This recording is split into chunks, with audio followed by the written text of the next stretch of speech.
All right, welcome back. We are COMP397. That's web game programming in the winter 2022 semester, blah, at Centennial. And it's week one, part two of our broadcast and recording. And we're talking about Unity 3D. We've been talking about Unity 3D a little bit. We've talked about the course orientation. We discussed the type of things we're making and so on. And for this course, we're starting off with an assignment one, part one, which is you're choosing one of the type of games you're going to be making for next week. And the due date again for the first part of the game is next week on Friday. So again, we'll meet on Monday. I'm going to ask you to go through the type of game you've made and give you some feedback on some of the stuff that I've asked you to put together for Friday. It sounds like a lot for 1 week, but at the end of the day, want to get started as soon as possible. All right, so that's what we ended off. We also downloaded and installed Unity version 2021.2.7F1 in the last video. And what we also did was I talked about installing Blender. So here's Blender, and I've got Blender 3.0. Blender 3.0 is not 100% compatible with Unity as it used to be, right? So what we need to do is do a little bit of finagling to make sure it works. So a couple things we're going to do. We're going to start with Blender this time around in this half. So again, please, if you haven't downloaded Blender, come up with Blender. Blender is a 3D tool, and one thing we can do with it is it's very similar in some ways in terms of 3D environment to Unity, but it's very different because Unity is a game engine and Blender is a 3D manipulation and creation tool. Totally different things. Each one is a different thing. So for example, in Blender, I can manipulate objects to the vertex level, right? In Unity, it's not so easy. You can definitely download and install packages to allow you to do that. As an example, Pro Tools allow you to do those kind of things. But Blender to Unity is typically a good workflow. So in Blender, when we first start off, we start off with a cube. That's typical, right? I'm going to be using the old shortcuts for Blender, but you can use any shortcuts you learned. And by the way, for people who are non-game students, this is a bit of enrichment, right? I don't expect you to do this stuff. For your assignment one, part one, you can download assets from anywhere. You can get them from any place you want to. For example, 3D Warehouse or any of that stuff. You don't have to use Blender or create your assets on your own. For gaming students, I expect you to do some of this because you've already had a whole course on it, COMP397, right, for the most part, which allows you to do stuff. So you should know how to do this. This should be just review for you, okay, at this point. What we want to do here is we want to change the size of our cube. We want to make a pillar. Notice that when I look at a cube from this perspective, that the plane, the world plane that we're looking at the cube is kind of half in and half out of the world plane, right? The cube, if we want to look at it, if I press the N key, old controls, right? We can see that on the right. By the way, there's a little button you can click on the right too. If you click this little button, right, which is the options menu, right? See this little item button? If you kind of click this little button, it can open up the transform, right? And you see that there's a tool menu that kind of pops up on the right hand side here, right?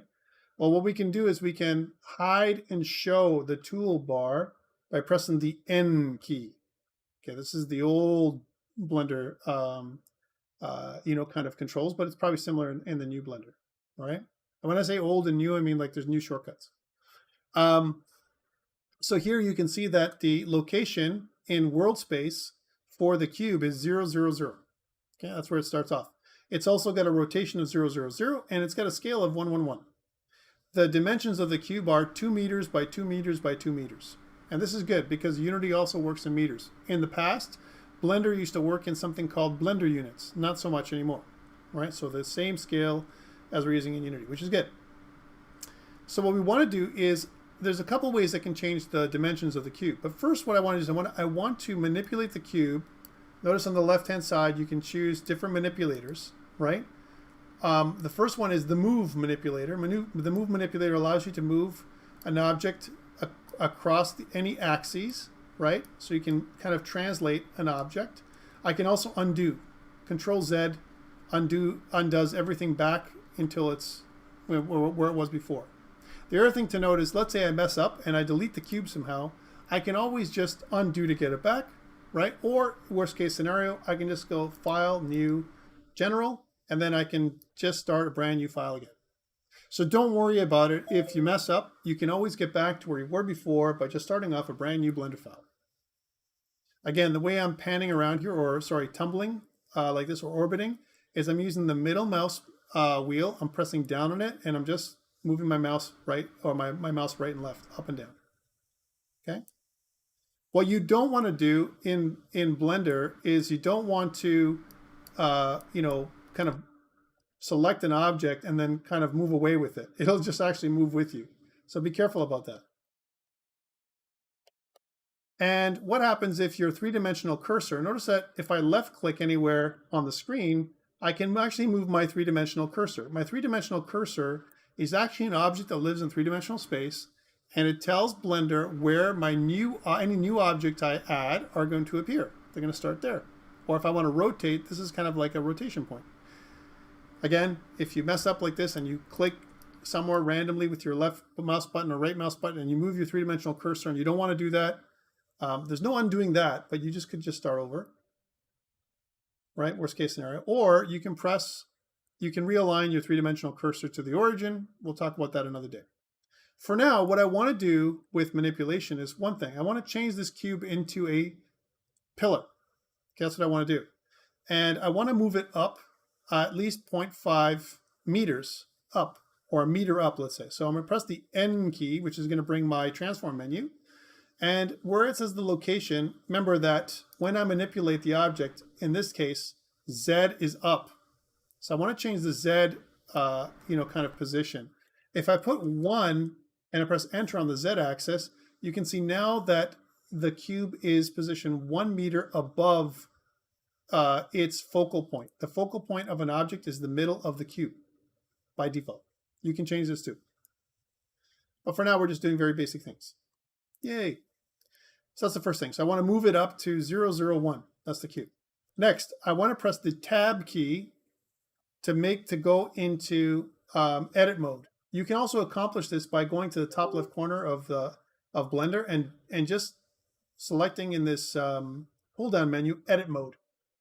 Edit mode allows me to actually manipulate each of the vertices or the edges or the faces of the object in three-dimensional space, right? This is different than in Unity, where we don't have that kind of control, right? In Unity, objects, meshes that we bring into Unity are actually game objects. Here, they're not game objects, they're just three-dimensional meshes made of vertices, edges, and faces. In fact, all the objects we'll be dealing with this semester are going to have those three properties: vertices, edges, and faces, all three-dimensional objects.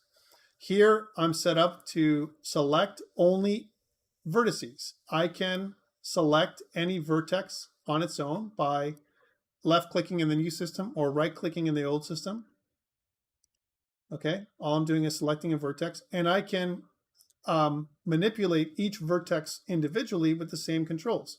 So again, if I click on this manipulator arm, I can actually deform a vertex so it can appear in any place I want it to appear. I can deform it the way I want. And that's the beautiful thing about Blender. It allows you to deform objects in three-dimensional space in the way you want. I'm just putting it back by undoing. Cool.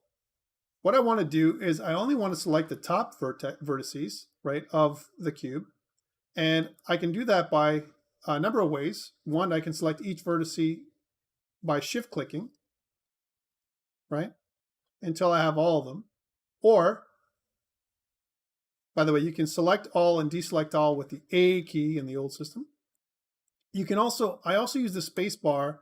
I set up my Blender so I can use the space bar to select and deselect all. So you can see that I can put in select as a thing that I want to search for, and I can select or deselect whatever I want. So I can select all, or I can deselect all, right? So if I deselect all, so select, I can check or select, I can do a lot of stuff. But the shortcut key is the A key. So I want you to select the top vertices in the cube, right? These top verts right here. So deselect all, and you can select them in different ways. You can also use a wireframe or a X-ray. If I press the Z key, it'll X-ray into the cube itself. I can still see the wireframe, and then what I can use is I can use a box select, which is the B key. The B key allows me to select a bunch of vertices at the same time. Okay, and then what I want to do is I want to change the position of this face, right, up. I want to move this face up, and notice that it shows me a value. I want to go to exactly 3 meters, something like that. There's a number of ways you can accomplish the same thing. Let's undo. Doop, doop, doop, doop. And doop. There we go. Another way to do that would be, if I press Control Tab, I can select faces. And I can select the top face, and I can do the same trick. Right? I can move this to 3 meters, and we're good to go. That's another way of doing it. Okay? You can also do this in object mode. Anyway, either way, I want a pillar that is 3 meters high. You do it your way. Okay, let's go back into object mode now. This is how simple we're going to go. Here's object mode. We're back into object mode. There's my pillar. Okay, nice, nice, nice. But it doesn't have any texturing. Let's add some textures to it. Now, in Blender, you have shaders and materials, just like we would in Unity. On the right-hand side here, you have a material. And notice that the material right now is just called material. Let's rename this thing by double-clicking. We can rename this thing to pillar. There's the pillar material, right? And it uses something called a principled BSDF shader. That's what it is. What we want to change the texture of the shader. There's no texture yet. You can see that this is the texture slot, right? I want to add a new texture slot to the material, right? That's been applied to the cube, which has been elongated to be. We're going to call this a pillar, but it's just a cube. I want to add a new texture slot, and I want to call this the pillar texture. Yay! All I'm doing is just, kind of changing the name. So again, I have a pillar material. Again, we can double click and call that pillar material, right? And the pillar material has a texture slot 0, which is the pillar texture. In fact, inside of the outliner, let's rename the cube to pillar. So double click and rename this to pillar. Yay! We don't have a texture, but we can get one really quickly. The way to get textures into Blender, I like to use textures.com.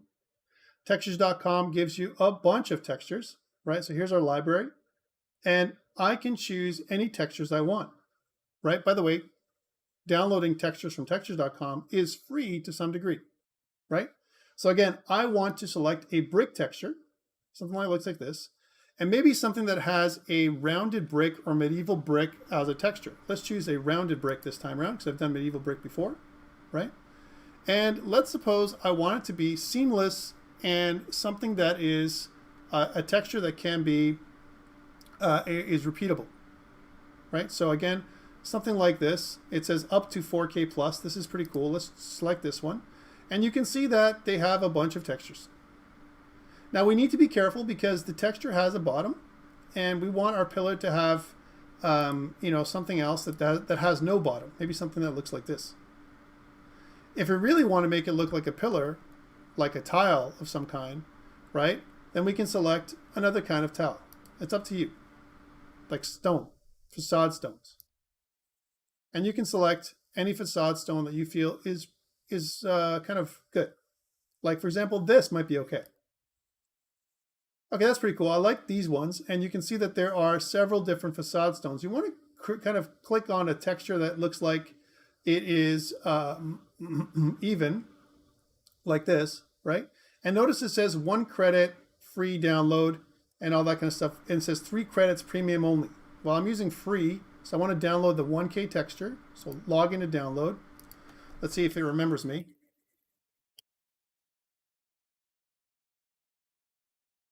Maybe it will, maybe it won't. Or maybe I use a different password. It doesn't really matter.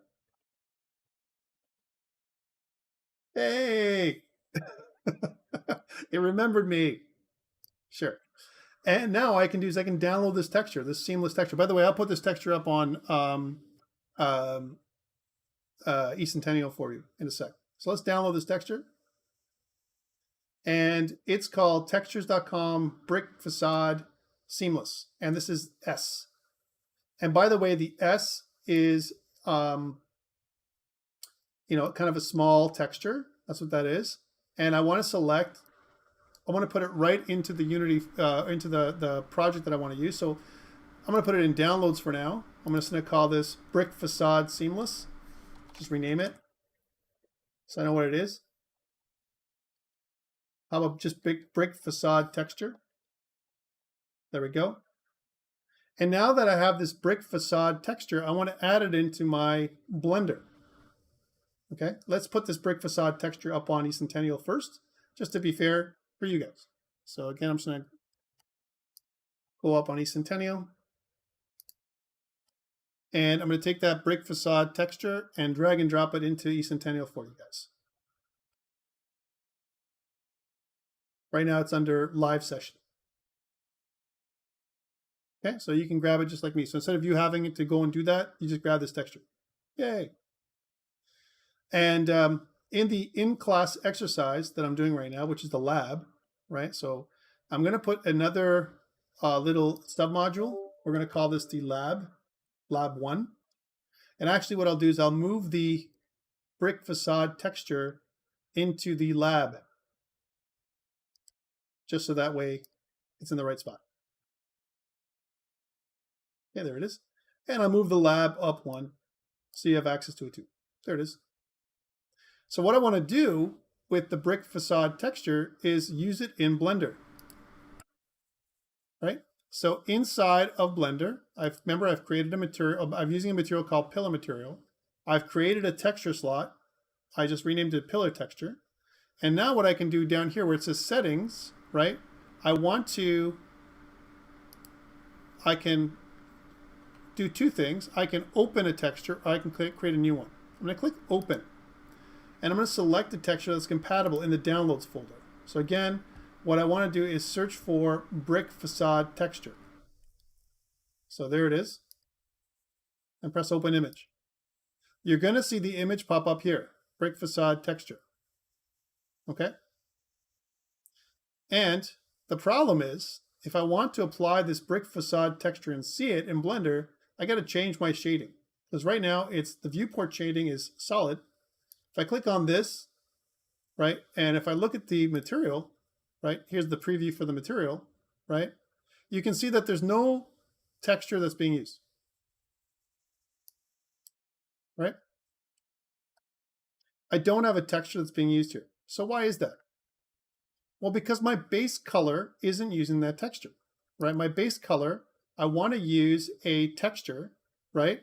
And I want to add in, if you guys know about Blender, for the people that know, I could use a brick texture that's procedurally generated, right? But what's another way to do it? I want to kind of use a texture that I want to load in. So what do I do? How do I add in a texture to Blender? Do you guys know? Remember that image texture is what I want. So image texture is what I want. So I want to add an image texture, right? As an example. Now it looks pretty dark. Look at this, right? And my image texture, I'm going to use the one that I downloaded, which is my brick facade texture, this one. And, oh man, it's showing up, but it's all messed up. We have to unwrap this properly. And the problem is it shows us what the brick facade texture is going to look like. We can choose a preview of what this texture is going to look like. If it was a square or a cube, it might look okay, although it's pretty darn big, right?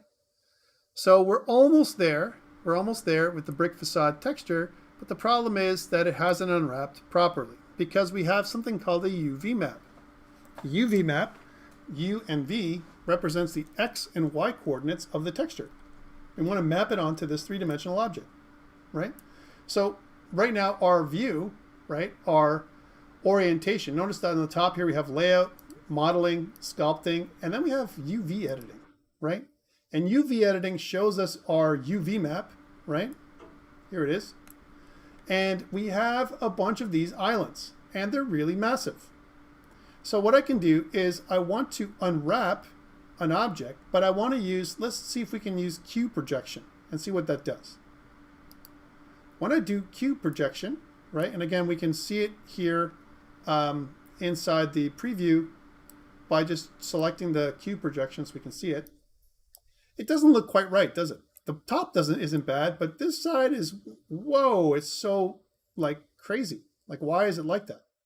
So cube projection, it would be okay, but it's not quite right. Let's do that again. So I press the U key for the UV unwrap, right? And again, what we want to do is we can choose just unwrap, right? But it's already unwrapped. We can also clear or reset, right? So we can reset everything. And what I can do instead is I can smart UV project. All right, so I can do that, see what that does. Again, what you see is a bunch of islands. Each one of these things is an island, right? There it is. So again, you can see these are the islands, right? And each of the islands is here. There's one big island here for the top, right? Or the sides. These are all the sides. And you can see the sides are all messed up at the top. And all these other ones are different. This is how it's laid out. So I messed up the UV projection, okay? Again, not a big issue because I can always press the U key and unwrap it again, okay? You can also change different projections. You can say cylindrical projection, right? That's a different way of doing it. You can choose a sphere projection, which is a different way of doing it. Or you can choose a cube projection like we did before, or a smart UV project, right? There we go. Smart UV project typically does a better job, right? Here it is. It's not bad. But what we want to do is we want to select, again, different screens allow us to do different things. On the right-hand side, we select the three-dimensional object. On the left-hand side, we can select the UVs. So let's press Control-A, select the UVs.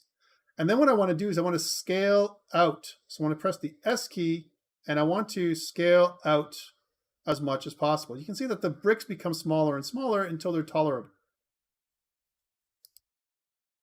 I'm using the scroll wheel to kind of scroll out here. Right? Not bad. It's not perfect by any means, but it might be good enough for what we want to do. And it's not aligned. Like they're not kind of lined up because the bricks are kind of misaligned. Right? In order for us to line up the bricks better, we'd have to move these objects around as well. Let's do another projection. So we press the U key for the projection. Remember the U key for unwrap? And then what we can do is we can also follow a project from view. Project from view. And the way we can do that is if I use the numeric keypad on my keyboard, again, if you don't have a numeric keypad and you're using the,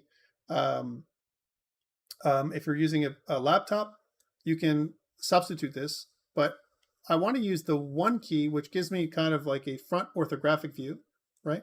I want to deselect all, and I want to select only the face. So I only want to select the face that I want, which is this face. Notice that that is the quad that I have that's representative of this face, right? And I want to unwrap, right, from this position. So I want to unwrap from my view, my view it is. There's my view, okay? And I'm going to do that for all of them. So I'm going to deselect that one, change to the right-hand side, and I want to do the same thing. I want to kind of select that face, and then I want to unwrap from the view. That goes there too, right? And then I want to go to the other side.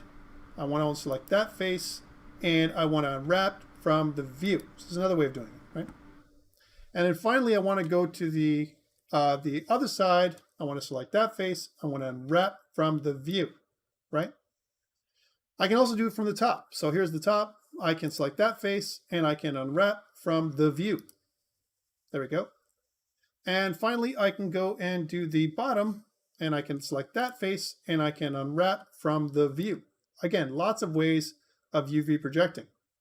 Now, if I go back to a three-dimensional view, right, and I select all, you can see that all of these things are on top of each other. And now I can scale out again. So scale out until it's tolerable again, the size. Again, not much of an advantage. It looks almost exactly the same, except now it kind of wraps a little better on the sides. Not on the top though. Top is messed up. But that's okay. All right, cool. So now that we've done the unwrapping, let's go back to layout. There it is. There's my layout. It looks kind of weird because it looks flat because we're not using any kind of normal mapping, but that's okay. Let's save. And also what I want to do when I save my Blender file is I want to call this pillar. I'm going to also save this up on, I'm going to save this on, up on eCentennial eventually as well. Bear with me. Now, what I want to do is I want to pack my files. A lot of times what we can do is we can, kind of pack up my files, right, where I want to pack them up with Blender. I don't have to do this, but one thing I definitely want to do with Blender is I want to, in object mode, I want to press Control A, and it says I want to apply all my transformations to all my transformations. What this does is it zeroes out all my transformations. So Control A in object mode, right? And that means I want to all rotation, location, and scale. I want to kind of rotate all that so it's 1, 1, 1. Okay, now I want to save it again. So File, Save. And I want to also export it. So I want to export the pillar, right, as an example, as an FBX. On the FBX side, right, we only want to export my selected objects. So I'm not exporting my camera or my light, right? And I don't care about my lamp. I only care about my mesh. And I want to click Export to FBX. Okay, cool. I know this is a lot, and we're going to do this another time. But for your lab, I'm going to actually give you everything you need, right? So again, I'm going to go back into downloads where I have my Pillar FBX and Pillar Blend, so you can check it out too. And I'm going to drag and drop this into my lab, this lab 1 part, okay? So here's Pillar Blend. And then here is Pillar FBX.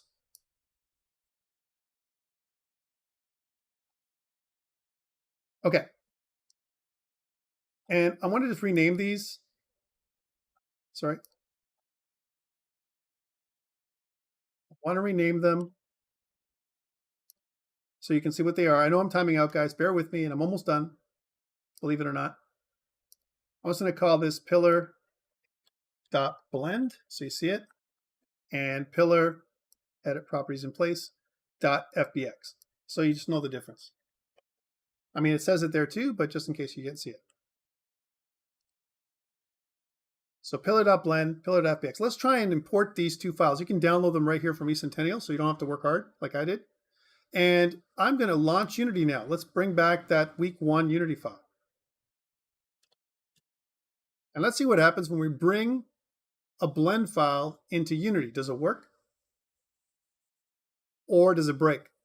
Have they fixed it yet in 2021.1.2 for Blender version 3? Maybe. Maybe not. Let's see what happens. You can see how long it takes to do this. And again, this is with my system. Your system might be faster.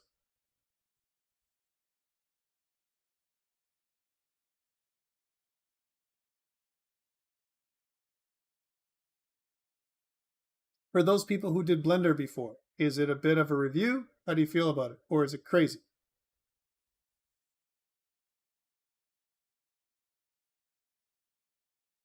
Guys, are you still there? Is it a review, or is it like something you've never done before? If it's something you've never done before, we'll do more of it. Okay, good. Excellent. As long as you guys know what it is. Something like new, new. It's new. I know it's new. And you know why? Okay, here's something. So I've launched COMP397 and my scene is gone. Even my assets and everything has changed. What happened? How come I lost all the stuff that I did last time? It's all gone. My sample scene went to main. Remember I did all these changes last time? And my editor, I'm gonna call it my, remember I changed my scenes to scenes. What happened? Like, where did all that stuff go? I lost all my changes. How come? Well, there's something I missed, right? Tom's 3D layout is there, but it's okay. Let's add them back in. So we're going to say create, folder. We'll call it models. And let's just drag and drop our Blender in there. And we'll also create a folder. We'll make that scripts. I don't know what happened to them. That's weird. Right? I think I'm in the right file. 7F1. Yeah, that's weird.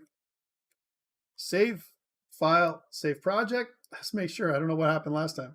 But I want to drag and drop this in there. So what do I do? So let's try dragging and dropping the pillar.blend in there first. Let's see if that works. So again, when you drag and drop anything, you go into the folder you want, right? And then you drag and drop in here. Does it support it? And you notice it says Blender could not convert the blend file used Blender 2.45 to 2.49 or Blender 2.5 and 3 and whatever it is, 2.92. It doesn't convert, my friends. It detects it as a Blender file, but it's no good. Let's remove it. Delete. I'm just showing you this just in case you download and install Blender and you're like, wait, I don't know why, but it doesn't work. It does. You just have to export it as an FBX. So let's do the FBX now instead. That was your exploration. So I'm going to drag and drop that FBX. I'm just dragging and drop it in there. And now we see what we want, that pillar.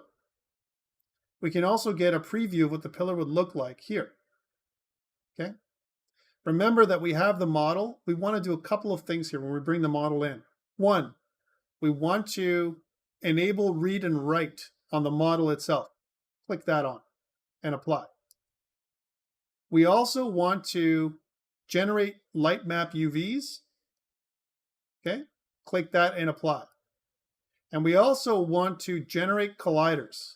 Click that and apply. Right, those are all the things we want. Colliders, light map UVs, and so on.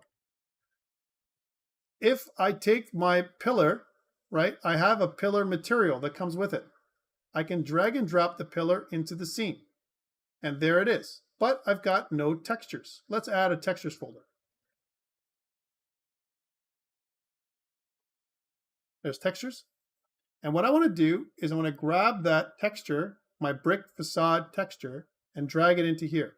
So again, I'm going to grab my brick facade texture from my operating system and drag it in. And suddenly, bam, it's there. Right? By the way, guys, it won't be the last time we do this thing. We'll do it again. It's pretty flat and it's missing a normal map. Would be nicer because it'll make it look like it's got some, kind of form. In the game, it looks like this, right? Because it's just the way I'm seeing it from the camera. So here's the camera view. The camera is looking at it dead on. If I want to move this around so that it doesn't look like it, by the way, I can always drag this down here to see what it looks like at the same time if you want, right? So if I look at the camera, there's the camera, kind of gives you the frustum. The frustum is kind of the view of what the pillar is looking like. It looks pretty flat because the camera is dead on. We can take the pillar and move it down. And we can also rotate the pillar as well. I can rotate the pillar so we can see that it is definitely not, kind of dead on. It's a pillar. It's a three-dimensional thing, right? Okay, just to see what the pillar looks like. That's all we're doing here. And let's put that game back over here. We can just drag and drop it over there. Nice. And there's the pillar. Yay, right? Really exciting. But it says pillar and it's got this funny shape on it. We want to make it into something called a prefab. So we're going to go into assets, right click. We're going to make a new folder. We're going to call this prefabs. And we're going to drag and drop that pillar from here inside prefabs, right? So drag and drop that into prefabs. It's going to ask us, do we want to make a prefab variant or original prefab? Let's make an original prefab. Notice that now it turns into a prefab like before, and we see a preview of it right here. Nice, nice, nice. But we're missing the material. Let's get that material extracted. So again, I'm going to make another folder called materials. And inside the materials folder, what I want to do is I want to extract the stuff from the pillar inside of these materials. Remember, the pillar comes with not just the model, but the material too. So in the models, I have the material and the mesh. Let's grab this material and extract it. So the way to do that is click on the pillar model, go to materials, and click on extract materials. And what it does is it asks you where you want them. I want them into assets, materials. And let's select that folder. And now it turns to mush. That's okay. We're going to fix this in a second. Materials, we got the pillar material right here, right? And I want to drag and drop this pillar material onto the pillar prefab. Let's do that. Right, that's what I want. Like so. We're back to business. I don't know that one. I don't know it either, buddy.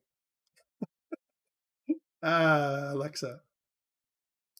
And let's change this to pillar. She's going to talk again. I'm having trouble. I know you are. Try in a little while. Oh, you're having trouble. Let's move that pillar up a little bit because I think that pillar's too low. And let's see what that looks like in the game. Maybe a little bit higher. Well, actually, if we move it too high, we won't be able to see the top of it, so it'll look like a two-dimensional object. We can also move the camera, but I'm not going to do that right now. Okay, cool. So that's where the pillar is. It's nice. It looks like nice, but it's really strange still. It's got a material. So here's the pillar material. And notice that it's filled in the albedo or albedo. People pronounce that different ways. And it's using a standard shader. What I can do with that texture is I can copy the texture. So we can do a Control D to copy the texture and create a normal map from that pillar. So we can call this pillar texture N for normal map. And what I can do is I can go back to the materials and I can drag and drop that texture, right, to the pillar material, but inside the normal map connector right here. So again, I'm going to go to textures, grab that N and drag and drop it into the normal map. And when I do that, it says, hey, the texture is not marked as a normal map. Do you want to mark it? And my answer is, yes, I do. Fix now.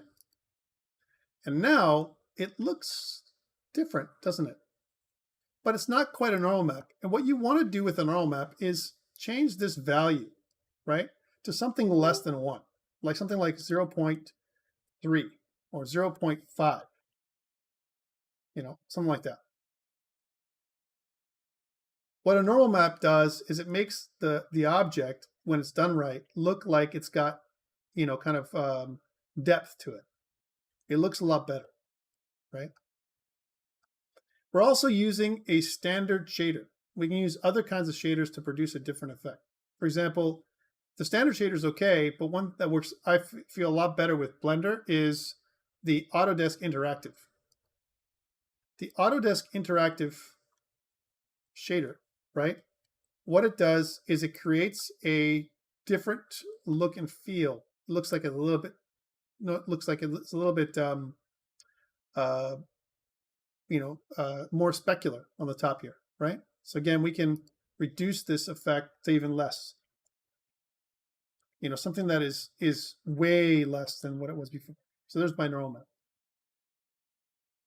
We can also use this as a height map and whatever. And you can change the roughness, right, to make it more matte looking, right? And a bunch of other things. For us, though, it's probably going to be okay for us to do it like this right now. Cool, let's save the scene. File, save project. Okay, there we go. Nice, nice, nice. And I've got a normal map as well as a brick facade texture that I've kind of applied to this thing, right? And in game, it's going to look like this. Awesome. So file, save project. And let's close down Unity and see if it has the same issues we had before we end for the day. All right, so we've saved it. Here it is, COMP397, week 1, right? And let's go back into our object, right? So here's our Git Kraken, right? And let's say view changes. So you can see that I've added git keeps and a bunch of stuff here and stage all changes. There we go. And what I want to do is it looks like what happened was the git keeps got removed. Look at that. It's like I never staged the changes. I forgot to do that somehow. And I have an update for my README file that is a separate branch. Take a look at that, right? See that there's a branch that's there? That's okay. And I'm going to say added pillar, right, with texture. There we go. So commit all those changes, right? And notice that there is a main and I have an update my README file. And I want to, if I pull, right, here's something. If I pull down, will it kill everything that I did? Merge remote tracking branch origin into main. Look at that, right? And I want to push so that we're in line. Look how it kind of merged that back into the main branch. Okay, cool. Let's see what it did on GitHub, right? Did it mess up? Did it do whatever? What happened? So refresh. Let's see if I go into assets. What did it do? Here's my models, and here's my pillar FBX. So it actually accepted it online. Kind of cool. And on top of that, I also have my README file. Excellent. That's nice. But what happens if I go back to Unity? Does it mess up? Because I got that weird .gitignore file, right? Does the .gitignore file remove stuff? What does it do? Let's take a look. The answer is no. It's just that the scene doesn't open up by default because that is removed.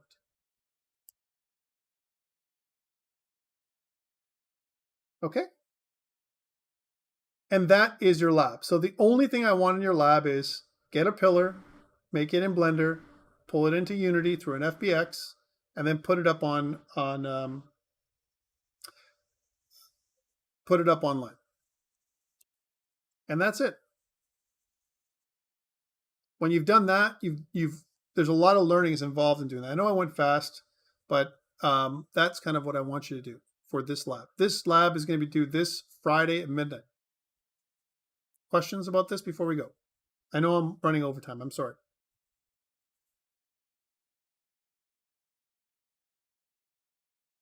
Okay, guys, that's it. I'm going to stop this. So file, save project, and I'm going to exit out of here. Thank you very much. And then what we'll do is next Monday, I'm hopefully you're going to combine into groups. Please do that before I'll kind of keep recording this so you see that.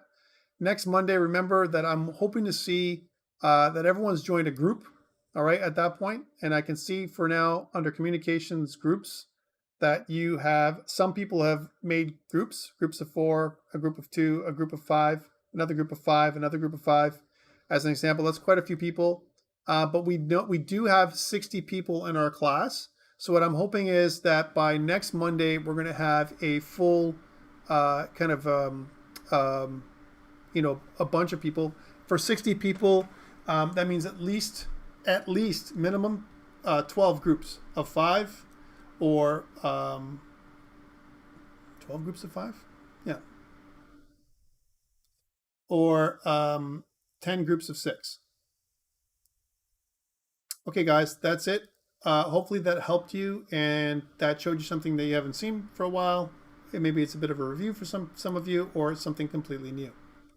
Otherwise, that's it for me. I will be available throughout the week if you have any questions via email. All right, guys, take care, and I'll see you next Monday. I'm going to stop recording now.